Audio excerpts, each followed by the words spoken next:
Hello दोस्तों, नमस्कार। कैसे हो आप सभी? उम्मीद करता हूँ अच्छे होंगे, मस्त होंगे, स्वस्थ होंगे। तो चलिए आज की वीडियो को शुरू करते हैं। आज का टॉपिक है वर्णमाला। दुनिया बिना प्रूफ के किसी भी बात का विश्वास नहीं करती है। तो सबसे पहली चीज मैं आपके सामने उन प्रश्नों को प्रस्तुत करूंगा जो यूपीपी में वर्णमाला से पूछे गए हैं।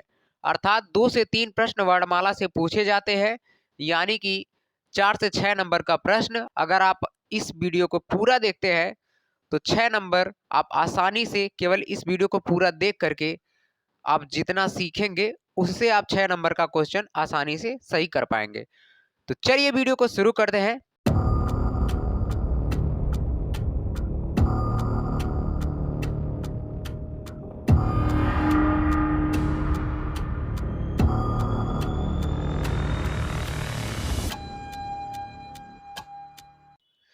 आइए दोस्तों, सबसे पहली चीज तो वर्णमाला। वर्णमाला का मतलब है वर्णों का समूह। वर्णों का समूह, लेकिन संगठित समूह, क्रमबद्ध समूह। इससे बनने वाले क्वेश्चन को हम किस तरीके से आसानी से समझेंगे उस चीज को देखते हैं। सबसे पहली चीज तो वर्णमाला में 3 चीज आती है। पहला आता है स्वर, दूसरा आता है व्यंजन, तीसरा आता है आयोगवाह। आयोगवाह।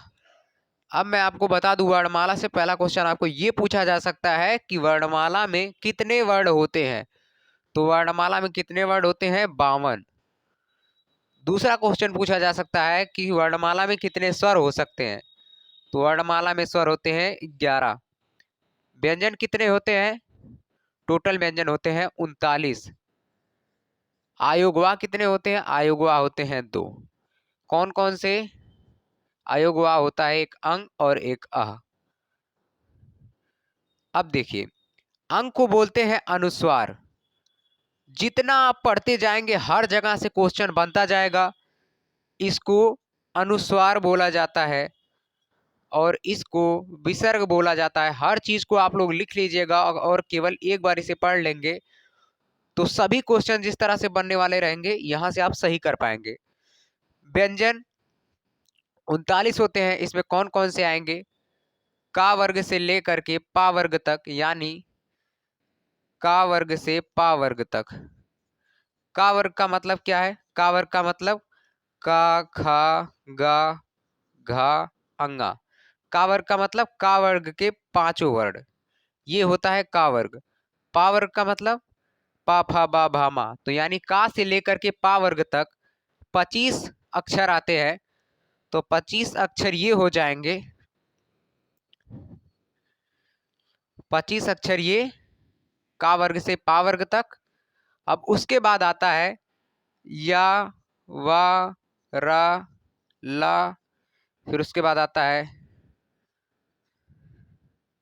सा, फिर मूर्धन्य सा, फिर छोटा सा, फिर हा, फिर छ, त्रा, ज्ञा, और एक आता है इसमें ड़ा और ढा। एक आता है स्रा से श्रमिक। अब ये हो जाएंगे 39। 39 कैसे? का से लेकर के मा तक, यानी कि का वर्ग से पा वर्ग तक होती है संख्या 25। फिर उसके बाद 26, 27, 28, 29, 30, 31, 32, 33, 34, 35, 36। ये 2 होते हैं उच्छिप्त व्यंजन, अभी इनको बताया जाएगा। 38, 37, 38, 39। तो व्यंजन कितने हैं? 39। और स्वर कितने होते हैं? स्वर होते हैं 11। छोटा आ, बड़ा आ, छोटी ई, बड़ी ई, छोटा ऊ, बड़ा ऊ, री, ए, ऐ, ओ और औ। अब समझिए, वर्णमाला के 3 भाग होते हैं: स्वर, व्यंजन, आयोगवा। स्वर कितने होते हैं? स्वर 11 होते हैं। व्यंजन कितने होते हैं? व्यंजन 39 होते हैं। आयोगवाह कितने होते हैं? 2 होते हैं। अंग को बोलते हैं अनुस्वार, अह को बोलते हैं विसर्ग। अब समझिए, पहले हम स्वर के सभी पार्ट को समझेंगे, फिर व्यंजन के सभी पार्ट को समझेंगे। उसके बाद इससे बनने वाले क्वेश्चन का हल करेंगे। देखते हैं कि क्या हम सभी क्वेश्चन का हल सही सही कर पाते हैं या नहीं। इससे पहले आप पढ़े हो या ना पढ़े हो, इस वीडियो को पूरा ध्यान से देखेंगे तो क्वेश्चन को हल करने में समर्थ होंगे। तो चलिए सबसे पहले हम स्वर को विभाजित करते हैं। स्वर क्या होता है? स्वर वह वर्ण होता है या अक्षर होता है जो स्वतंत्र रूप से उच्चारित किया जाता है। स्वर, यहाँ पर आप सबसे पहली चीज मैं बोला, स्वर वे अक्षर होते हैं जो स्वतंत्र रूप से उच्चारित किए जाते हैं बिना किसी की सहायता से। तो उच्चारण के आधार पर स्वर के प्रकार, उच्चारण के आधार पर आपसे पूछा जाएगा कि उच्चारण के आधार पर स्वर के कितने प्रकार होते हैं। तो अगर संस्कृत का क्वेश्चन रहता तो आप बोलते 3 प्रकार के। कौन कौन से? ह्रस्व स्वर, दीर्घ स्वर और एक होता है प्लुप्त स्वर। अगर ये संस्कृत का टॉपिक रहता तब आप बोलते उच्चारण काल के आधार पर स्वर के 3 प्रकार होते हैं, ह्रस्व स्वर, दीर्घ स्वर, प्लुप्त स्वर। अगर ये संस्कृत का टॉपिक होता तो, लेकिन ये हिंदी का टॉपिक है तो यहाँ पर केवल स्वर के उच्चारण काल के स्थान आधार पर 2 ही प्रकार होंगे, एक दीर्घ स्वर, एक ह्रस्व स्वर। ह्रस्व स्वर को बोलते हैं मूल स्वर, मूल स्वर बोलते हैं। ह्रस्व स्वर में कौन सा स्वर आता है? सबसे पहली चीज तो स्वर में कौन कौन आते हैं? स्वर में आते हैं छोटा आ, बड़ा आ, छोटी ई, बड़ी ई, छोटा ऊ, बड़ा ऊ, री, ए, ऐ, ओ, औ। अब इसी में से आपको चुनना है। तो सबसे पहली चीज छोटा छोटा वाला जो है, छोटा आ, छोटी ई, छोटा ऊ और री, ये आते हैं मूल स्वर में। छोटा आ, छोटी ई, छोटा ऊ और री, ये आते हैं मूल स्वर में, क्योंकि इन्हीं से मिल करके दीर्घ स्वर बनता है, इन्हीं से मिल करके दीर्घ स्वर बनता है। कैसे? दीर्घ स्वर में कौन कौन आएंगे? जितने भी है बाकी सभी, बड़ा आ, बड़ी ई, फिर उसके बाद बड़ा ऊ, ए, ऐ, ओ और औ। अब यहां पर आप देखिए, समझिए, मूल स्वर में आते हैं छोटा आ, छोटी ई, छोटा ऊ और री। मूल स्वर क्यों कहते हैं? क्योंकि इन्हीं स्वर से मिलके दीर्घ स्वर बनता है। कैसे? अगर आ से आ मिलेगा तो निर्माण करेगा बड़ा आ का, और ई से ई मिलेगा तो निर्माण करेगी बड़ी ई की, फिर ऊ से ऊ मिलेगा तो निर्माण करेगा बड़ा ऊ का। तो ये जो है ये दीर्घ स्वर का निर्माण किए। अब बोलेंगे कि दीर्घ स्वर में तो ये जो था इसका निर्माण मूल स्वर कर दिए, इनका निर्माण कौन करेगा? तो यहां पर अभी आपको एक चीज बताई जाएगी, ये पहले समझिए। ये रहा ह्रस्व स्वर या मूल स्वर। कितने होते हैं? 4 होते हैं, छोटा आ, छोटी ई, छोटा ऊ, री। अब देखिए इसमें ये जो है ऊपर का 3, इसे बोलते हैं सजातीय स्वर, और नीचे वाले को बोलते हैं विजातीय स्वर या संयुक्त स्वर। संयुक्त स्वर, ये चीज याद रख लीजिएगा। ए, ऐ, ओ, औ को विजातीय स्वर या संयुक्त स्वर क्यों कहते हैं, और इन तीनों को सजातीय स्वर क्यों कहते हैं? क्योंकि समान समान से आ से मिलकर के बड़ा आ बनता है, ई से मिलकर बड़ी ई बनती है, ऊ से मिलकर बड़ा ऊ बनता है। तो ये आ जाएंगे तीनों सजातीय में। अब ये विजातीय क्यों इन्हें बोला जा रहा है? क्योंकि ये समान स्वर से मिलकर नहीं बन रहे हैं, विभिन्न स्वर से मिलकर बन रहे हैं, इसलिए इसे विजातीय बोलेंगे। यहां से क्वेश्चन ये बनता है कि ए का निर्माण किससे हुआ है, ए का निर्माण किससे हुआ है, ओ का निर्माण और औ का निर्माण। तो ए का निर्माण होगा आ और ई के मेल से, आ और ई के मेल से निर्माण होगा ए का, और आ और ए का मेल होकर के, आ ई का मेल होकर के ए का निर्माण होगा, आ और ए मिल करके ऐ का निर्माण होगा। ठीक इसी प्रकार से आ और ऊ का मेल होकर के ओ का निर्माण होगा, और आ प्लस ओ का मेल होकर के औ का निर्माण होगा। ये चीज बहुत इंपॉर्टेंट है, बहुत ज्यादा इंपॉर्टेंट है। पूछ लिया जाता है कि अ किन किन वर्डों से मिलकर बना है, निम्न चार ऑप्शनों में से बताइए। जिसमें ऑप्शन आ प्लस ओ रहेगा वही ऑप्शन सही होगा। तो ये चारों चीज आप ध्यान में रख लीजिएगा कि ए का निर्माण कैसे होता है, आ और ई के मेल से होता है। ए का निर्माण आ और ए के मेल से, ओ का निर्माण आ और ऊ के मेल से, औ का निर्माण आ और ओ के मेल से होता है। ये विभिन्न विभिन्न स्वरों से मिलकर बनता है, इसलिए इसे विजातीय स्वर या दो स्वरों से मिलकर बनता है तो संयुक्त स्वर बोलते हैं। ठीक है, इतना आपको समझ में आ गया। एक होता है संयुक्त स्वर, एक होता है संयुक्त व्यंजन। तो संयुक्त व्यंजन व्यंजन वाले पार्ट में पढ़ेंगे। इतना चीज स्वर में समझ में आया। स्वर में क्या था, दो प्रकार का होता है, हरस्व स्वर, दीर्घ स्वर। हरस्व स्वर में छोटा आ, छोटी ई, छोटा ऊ और री। दीर्घ स्वर में बड़ा आ, बड़ी ई, ऊ, ए ओ औ। तो स्वर कितने हैं, 11। इनका काम खत्म हो गया। अब आगे चलते हैं। जैसा कि मैंने आपको बताया कि स्वर उच्चारण काल के आधार पर दो प्रकार के होते हैं, हरस्व स्वर, दीर्घ स्वर। अब यहाँ पर देखिए, स्वर जीभ के आधार पर तीन प्रकार के होते हैं, अग्र स्वर, मध्य स्वर, पश्च स्वर। स्वर ओठ के आकार के आधार पर या स्वर मुख के आकार के आधार पर दो प्रकार के होते हैं, आवृतमुखी, वृत्तमुखी।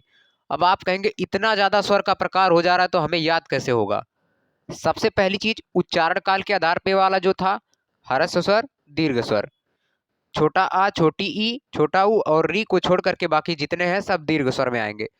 अब इसमें जीभ के आधार पर जो है, जीभ का एक होता है अगला भाग, ये है दांत का सिरा,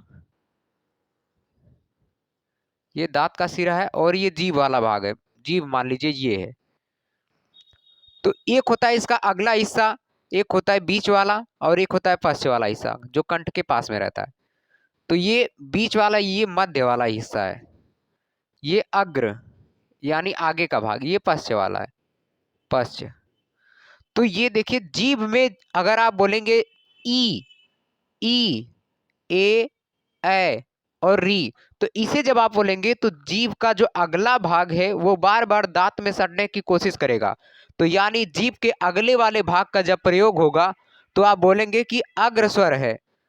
और अगर किसी भी भाग का प्रयोग नहीं हो रहा है, जब आप बोलेंगे अ, छोटा आ जो है, जब इसे आप बोलेंगे तो जीभ के मध्य वाले भाग का, या तो बोल सकते हैं जीभ का एकदम स्थिर रहेगी तब अ बोल रहे हैं। तो मध्य वाला, मध्य जीभ के आधार पर जो स्वर का विभाजन रहेगा उसमें आएगा छोटा आ। पश्च जब बोलेंगे, यानी कि देखिए अग्र वाला बोलेंगे तो जीभ के आगे वाले भाग का प्रयोग होगा, ई, री। मध्य वाले में बीच वाले भाग का प्रयोग होगा यानी कि स्थिर रहेगी जीभ, अ। पश्च वाले में आ, कंठ के साइड जा रहा है उच्चारण, यहां पर अ, उ, ओ, औ। हमें ओठ पर ध्यान नहीं देना है, जीभ के आधार पर हम पढ़ रहे हैं। तो अग्र वाले भाग में ये आएंगे पांचों, मध्य वाले भाग में छोटा आ और पश्च वाले भाग में बाकी जितने भी शेष हैं। अब सुनिए, मुख के आधार पर या ओठ के आकार के आधार पर दो प्रकार के होते हैं, आवृत्तमुखी, वृत्तमुखी। आवृत्तमुखी में ओठ का आकार गोला नहीं होता है, ओठ का आकार गोला नहीं होता है। और वृत्तमुखी में ओठ का आकार बोलने पर गोला होता है। जैसे अगर आप बोलेंगे उ, ओ, आओ, तो इसमें ओठ का आकार गोला हो जा रहा है। तो इसके उच्चारण से आप समझ पाएंगे, इसके उच्चारण से आप समझ पाएंगे कि ये वृत्तमुखी है। छोटा ऊ, बड़ा ऊ, ओ, औ। तो वृत्तमुखी में कौन कौन से स्वर आते हैं, छोटा ऊ, बड़ा ऊ, ओ, औ। आवृत्तमुखी में कौन कौन से आते हैं, जो बचेंगे स्वर होते हैं 11। 11 में से 4 आ गए यहाँ पर तो 7 ऊपर आएंगे, छोटा आ, बड़ा आ, छोटी ई, बड़ी ई, ए और री। तो ये हो गए आवृत्तमुखी, ये हो गया वृत्तमुखी। अब चलते हैं अगले टॉपिक की ओर। एक चीज छूट रहा है जिसे हम बोलते हैं आगत स्वर। आगत स्वर ये बहुत इंपॉर्टेंट है। आगत स्वर में आता है आ, इसके ऊपर इस तरह का बना रहता है, इसे बोलते हैं आगत स्वर। ये बहुत इंपॉर्टेंट है, इसे याद कर लीजिएगा, आगत स्वर। अब चलिए व्यंजन की तरफ चलते हैं। तो चलिए व्यंजन वाले टॉपिक को समाप्त करते हैं। सबसे पहली चीज, व्यंजन होता क्या है। व्यंजन तो एक पकवान होता है, लेकिन उस व्यंजन की हम बात नहीं कर रहे हैं। तो व्यंजन में कौन कौन से व्यंजन आते हैं? एक व्यंजन आता है स्पर्श व्यंजन, स्पर्श व्यंजन। दूसरा व्यंजन आता है अंतास्त व्यंजन, अंतास्त व्यंजन। फिर आता है ऊष्म व्यंजन, फिर उसके बाद आता है संयुक्त व्यंजन,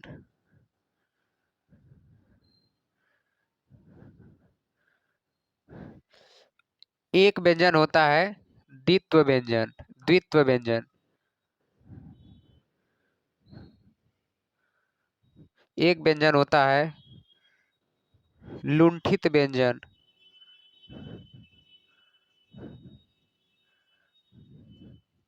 एक व्यंजन होता है पार्श्विक व्यंजन।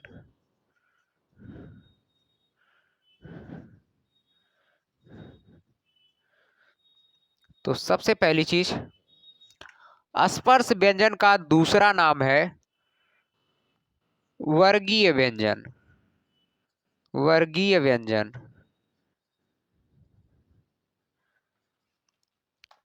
स्वर क्या होता है? स्वर वे अक्षर होते हैं जो स्वतंत्र रूप से उच्चारित किए जाते हैं। व्यंजन क्या होते हैं? व्यंजन वे अक्षर होते हैं जो बिना स्वर की सहायता से उच्चारित नहीं किए जा सकते हैं। जैसे का उच्चारण नहीं होगा, इस का उच्चारण तो हो रहा है क्योंकि इसके साथ स्वर है, का हलंत प्लस आ। अगर का केवल हलंत लिख दिया जाए तो इसका उच्चारण संभव नहीं है। तो यानी कि व्यंजन बिना स्वर की सहायता से उच्चारित नहीं किए जा सकते। इतना आपको समझ में आया होगा कि व्यंजन किसे कहते हैं? जो स्वर की सहायता से, वे अक्षर जो स्वर की सहायता से उच्चारित किए जाते हैं। तो व्यंजन में सबसे पहली चीज तो हम लोग आज पढ़ रहे हैं आ से लेकर के ज्ञा तक, का खा गा घा, आ से अनार, आ से आम, यही सब हम लोग पढ़ रहे हैं। तो इसमें कोई कठिन चीज नहीं है। स्वर बताया, स्वर में दो भाग थे पहले, उच्चारण काल के आधार पर ह्रस्व स्वर, दीर्घ स्वर। उसके बाद जीभ के आधार पर बांटा गया, तो अग्र, मध्य, पश्च। फिर उसके बाद ओठ के आकार के आधार पर या मुख के आकार के आधार पर, तब आवृत्तमुखी, वृत्तमुखी, वो भी आपको समझ में आया। अब आते हैं व्यंजन की तरफ। व्यंजन में जो हम लोग पढ़ते हैं काका का गांगा, चाचा जा झाइया, टाठा डा ढाड़ा, तो का से लेकर के माँ तक, का से लेकर के माँ तक बोले, या बोल सकते हैं आप का वर्ग से, का वर्ग बोले तो का खा गा गा अंगा, चा वर्ग बोले तो चाचा जा झाइया, टा वर्ग टाठा डाडा आड़ा। तो का वर्ग से लेकर के पा वर्ग तक, पा वर्ग तक मतलब पा फा बा भा मा तक, का से लेकर के मा तक कितने अक्षर आएंगे? 25। तो का वर्ग से पा वर्ग तक के जितने भी अक्षर हैं उनको कौन सा व्यंजन बोलते हैं? स्पर्श व्यंजन। कठिन था? कठिन कुछ भी नहीं है। का से लेकर के मा तक जितने अक्षर आते हैं उस सभी को क्या बोलते हैं? स्पर्श व्यंजन या वर्गीय व्यंजन। क्योंकि इसमें इसे वर्ग की तरह से बोला जाता है। हर वर्ग में 5 अक्षर होते हैं। का वर्ग में 5 अक्षर, का खा गा गा अंगा। चा वर्ग में 5 अक्षर, चा छा जा झा इया। तो ये होता है वर्ग, इसीलिए इसको बोलते हैं वर्गीय व्यंजन, स्पर्श व्यंजन। आपको समझ में आ गया। अंतस्थ व्यंजन क्या होता है? अगर आपको इससे भी ज्यादा डिटेल में पढ़ना है तो उसकी भी वीडियो मैं ला सकता हूं, लेकिन पेपर नजदीक है। केवल आपको समझते चलना है कि इस व्यंजन में कौन सा आता है, या तो फिर मैं पूरा डिटेल से बताने लगूंगा तो ज्यादा समय लगेगा। मैं नहीं चाहता कि ज्यादा समय आपका जाया हो। कम से कम समय में ज्यादा चीजों को बताने की कोशिश कर रहा हूं। तो स्पर्श व्यंजन में 25 वर्ड आते हैं। कौन कौन से? का वर्ग से लेकर के पा वर्ग तक। और अंतास्थ व्यंजन में कौन से व्यंजन आते हैं? अंतास्थ व्यंजन का दूसरा नाम होता है अर्धस्वर व्यंजन, अर्धस्वर व्यंजन, अर्धस्वर। कहेंगे अर्धस्वर व्यंजन कौन सा होता है? पूछ सकता है तो सबका दिमाग खिल जाएगा। अर्ध, फिर स्वर बोला है, फिर उसमें व्यंजन डाल दिया, तो अर्धस्वर व्यंजन इसी को बोलते हैं, अंतास्थ व्यंजन को बोलते हैं। इसमें कौन सा आता है? अब हमने कहानी कहाँ तक खत्म कर ली है? आ से लेकर के आहा तक की कहानी खत्म कर दी थी, यानी कि स्वर के अंडर की, स्वर और आयोग वा वाली। अब उसके बाद कहानी यहाँ पर शुरू हुई थी, का से लेकर के माँ तक की कहानी खत्म हो चुकी है। अब उसके बाद आता है या, रा ला वा। तो ये क्या कहलाएंगे, ये होता है अंतास्त व्यंजन। अंतास्त व्यंजन में आएगा या रा ला वा। तो ये आपको समझ में आया होगा। अंतास्त व्यंजन को क्या बोलते हैं, अर्धस्वर व्यंजन बोलते हैं। अब समझिए, प्रश्न सीधा सीधा पूछेगा कि अंतास्त व्यंजन निम्न में से है, तो यही चारों ऑप्शन दे देगा, चारों ऑप्शन में से यही दे देगा एक। ये पूछ सकता है कि स्पर्श व्यंजन क्या है, अंतास्त व्यंजन क्या है। सीधी सीधी बात आपको पता चल रही है। स्पर्श व्यंजन में का वर्ग से पा वर्ग तक की अक्षर आएंगे, अंतास्त व्यंजन में या रा ला वा, या रा ला वा, बस इतना है। उसमें व्यंजन में कौन कौन सा आता है, उसमें व्यंजन में रगड़ाहट उत्पन्न होती है, उष्मा थोड़ी सी निकलती है। उसमें व्यंजन का दूसरा नाम है संघर्षी व्यंजन। ये नाम भी बहुत इंपॉर्टेंट है, सीधे सीधे पूछ लेगा कि उसमें व्यंजन को और क्या कहते हैं। तो उसमें व्यंजन को संघर्षी व्यंजन कहते हैं, अंतास्त व्यंजन को अर्धस्वर व्यंजन कहते हैं, स्पर्श व्यंजन को वर्गीय व्यंजन कहते हैं। अब यहाँ पर देखिए उसमें व्यंजन में कौन सा आएगा, यहाँ तक की कहानी खत्म। अब फिर सा, ये सा और ये छोटा सा हा, ये चारों जो है, ये चारों और ये 25, ये चारों है अंतास्त व्यंजन, ये चारों है उष्म व्यंजन, जिसे उष्म संघर्षी व्यंजन भी बोलते हैं। संयुक्त व्यंजन सबसे ज्यादा इंपॉर्टेंट है क्योंकि इसमें आता है, अब इसके बाद क्या आएगा आपको खुद ही पता है, छ त्रा ज्ञा, फिर उसके बाद श्रा से श्रमिक, जो आप पढ़े होंगे बचपन में। अब ये तो है संयुक्त व्यंजन। और एक चीज हम लोगों ने पढ़ा था संयुक्त स्वर। संयुक्त स्वर में आया था ए ऐ ओ औ। अब संयुक्त व्यंजन हम लोग समझ रहे हैं, ठीक। तो संयुक्त व्यंजन इसे क्यों बोलते हैं, क्योंकि ये दो व्यंजनों से मिलकर बना होता है। यहाँ पर देखिए छा जो है, छा ये बना होता है का हलंत प्लस सा से। ये बहुत ज्यादा इंपॉर्टेंट है, क्वेश्चन आपको यहाँ पर इस तरह का दे सकता है कि ऐसा कौन सा व्यंजन होता है जो दो व्यंजनों से मिलकर बना होता है, जिसमें एक के, अब अगर आप इसे तोड़ेंगे, का को छा को तोड़ेंगे तो का हलंत प्लस सा आएगा। अगर इसे पूरी तरह से इसका वर्ड विग्रह करेंगे, वर्ड विच्छेद करेंगे, तो आएगा का हलंत प्लस सा हलंत प्लस आ। तो इतना है ना। तो ये बिना स्वर की सहायता के नहीं बोला जा सकता, तो इसके साथ स्वर आया है। तो हमें बस इतना समझना है कि छा किससे मिलकर बना है, का हलंत प्लस सा से। त्रा किससे मिलकर बना है, ता हलंत प्लस रा से। ज्ञा किससे मिलकर बना है, जा हलंत प्लस इया से। किससे, इया से, जो चचा जजा इया आता है। और ये जो सरा है, सा हलंत प्लस रा से मिलकर बना है, सरा। ये चीज बहुत इंपॉर्टेंट है। इंपॉर्टेंट तो पूरा टॉपिक ही है, कहीं से भी किसी भी पेपर में इतना ही आप पढ़ लेंगे तो वर्णमाला से कोई भी क्वेश्चन गलत होने के चांसेज ही नहीं है। आपको क्वेश्चन की प्रैक्टिस कराई जाएगी, आप लोग खुद देखिएगा। अब आता है लुंठित व्यंजन। लुंठित व्यंजन में क्या आता है, लुंठित व्यंजन में आता है रा। क्या आता है, रा। बस आपको याद कर लेना है कि लुंठित व्यंजन में कौन आता है, रा। पार्शिक व्यंजन में कौन आता है, पार्शिक व्यंजन में आता है ला। ला से लुंठित व्यंजन, लेकिन लुंठित व्यंजन में आएगा रा, पार्शिक व्यंजन में आएगा ला। अब द्वित्व व्यंजन क्या होता है, और एक होता है उच्छिप्त व्यंजन, ठीक। तो पहले हम समझते हैं उच्छिप्त व्यंजन, फिर समझेंगे द्वित्व व्यंजन को। इतना आपको समझ में आया, लुंठित व्यंजन रा, पार्श्विक व्यंजन ला। उच्छिप्त व्यंजन,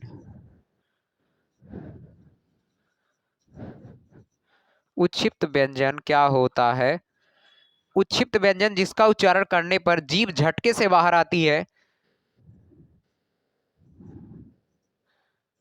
अंगा की तरह से जो रहता है, इसे डा बोलते हैं, इसे डा। तो ये जो है, जैसे आप पढ़े होंगे पढ़ना, पढ़ना, सड़क, सड़क, तब ये उसमें आया होगा। यहां पर देखिए ये आया है, यहां पर ये। तो इन दोनों को बोलते हैं उच्छिप्त व्यंजन, जिसको एक दूसरे नाम में बोलते हैं द्विगुण व्यंजन। क्या बोलते हैं? द्विगुण व्यंजन।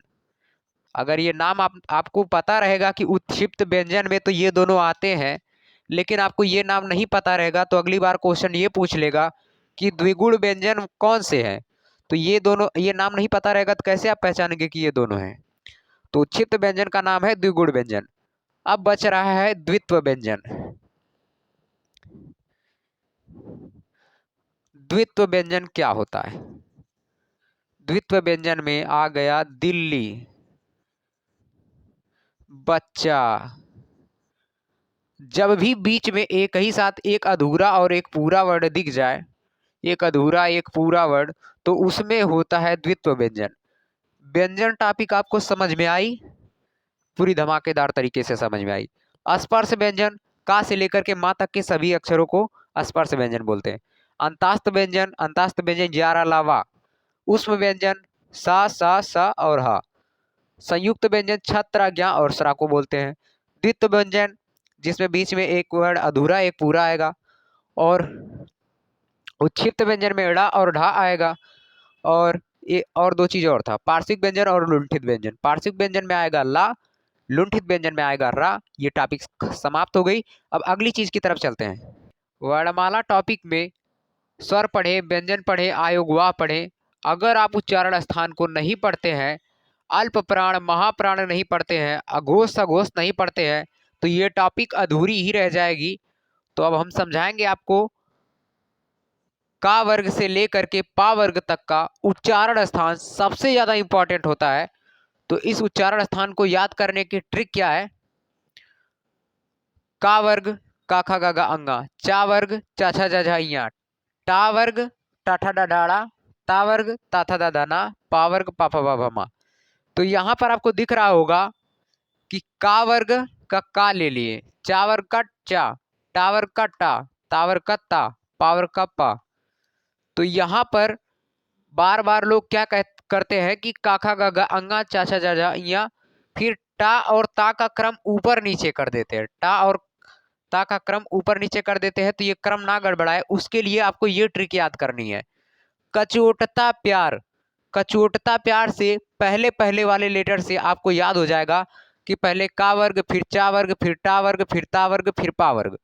अब अगर ये आपको वर्ग क्रम से याद है तो का वर्ग का, चावर का चा, टावर का टा, तावर का ता, पावर का पा। कचोटता प्यार, ये ट्रिक है वर्ग को याद करने की।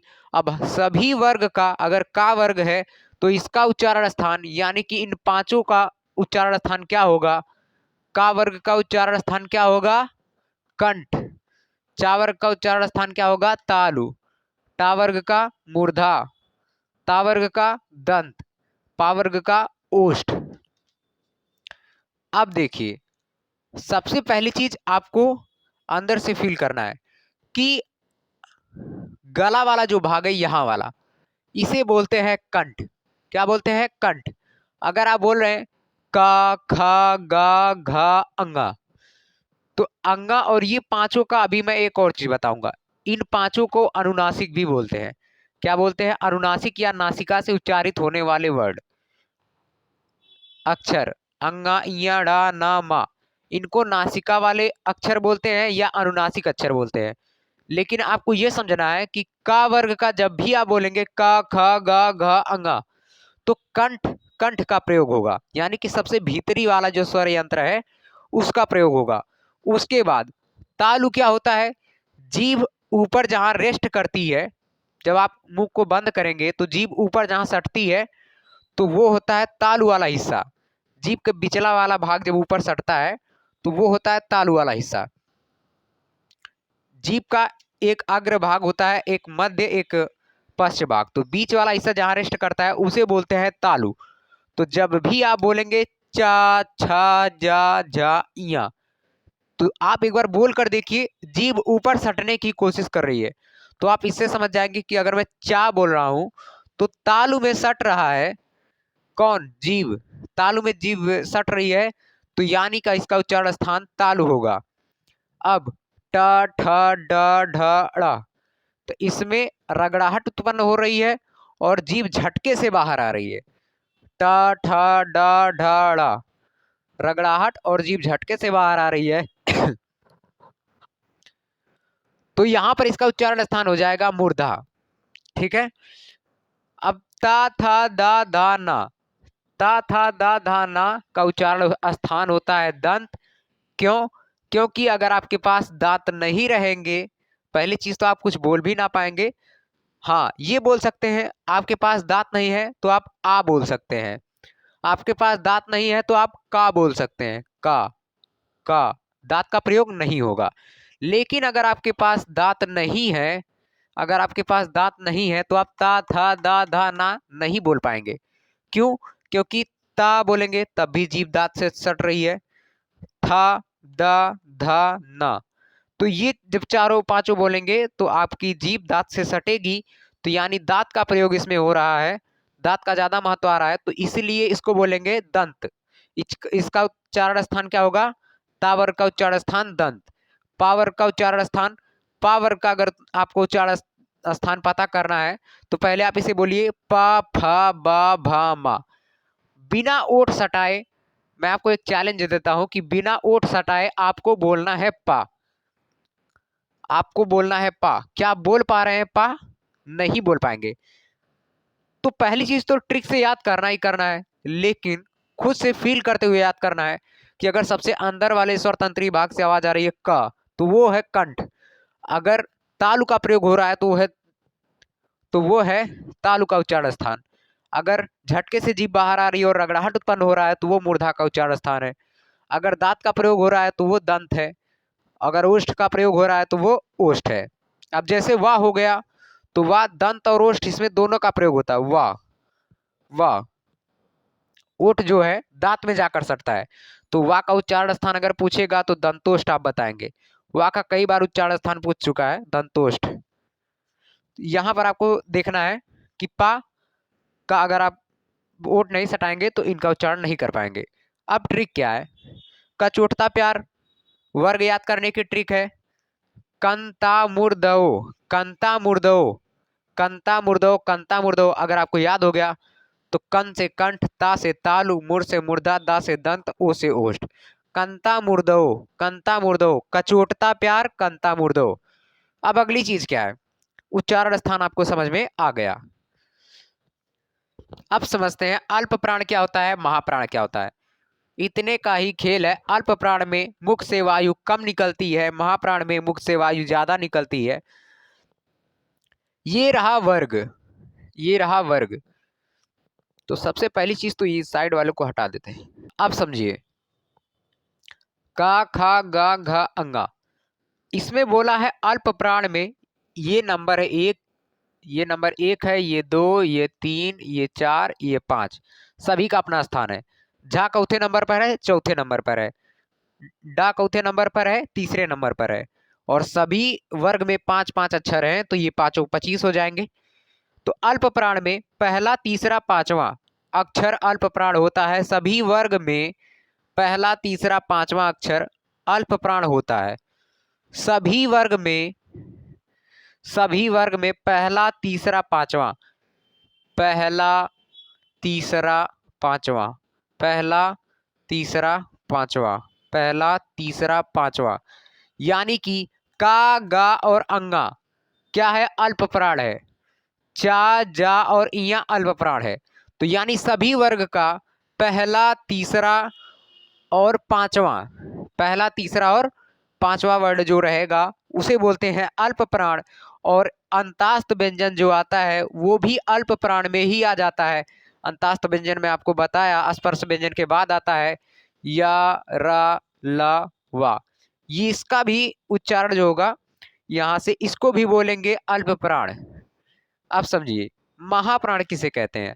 अल्प प्राण में कम हवा मुख से निकलती है, जैसे क, खा, ग, घा, अंगा, क खा ग घा अंगा। तो इसमें ज्यादा वायु निकल रही है दूसरे और चौथे में, दूसरे और चौथे में, दूसरे और चौथे में, दूसरे और चौथे में। तो दूसरा और चौथा वर्ड जो रहेगा, दूसरा और चौथा वर्ड जो रहेगा उसे बोलेंगे महाप्राण।